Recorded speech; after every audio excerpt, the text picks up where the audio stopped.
Terrence, congratulations. Ito ang iyong first semi-final game as a professional basketball player and of course napanalo nyo ito and you have a new career high. How do you feel about that? Una-una, nagti-thank you ako kay God kasi hindi ko naman magagawa yun kung hindi inalaw ni God. Ayun, masaya. Hindi na mahalaga kung career high or what, basta mahalaga nanalo yung team namin. Siyempre, pag-usapan natin ang iyong tandem ni Billy Mamarilan. Siyempre, yung speed mo on the court, sa tingin mo magiging advantage ito in the long run sa series na to? Tingin ko, hindi pa natin pwedeng masabi sa Game 1 eh. Kasi mahaba pa yung series, so marami pang pwedeng mangyari. Basta stick lang kami sa game plan namin, tapos gagawin namin yung best namin para makonsistent namin yung game namin.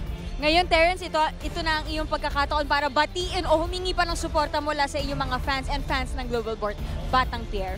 Ayun na, binabati ko yung mama at papa ko, yung kapatid ko si Pia, si Tonton, si Kuya George, tapos yung mga kamag-anak ko sa Surigao, si Uncle Dondon, si Lola Flora, tapos yung mga kamag-anak ko sa Cebu, si Auntie Ann, yung mama ng papa ko. Tapos yun, sa lahat ng Global Port Batang Fair fans, sana suportahan nyo kami sa Game 2 tsaka sa mga susunod pa naming game. Yun. Maraming salamat, Terrence. Congratulations and good luck sa inyong mga susunod na laro.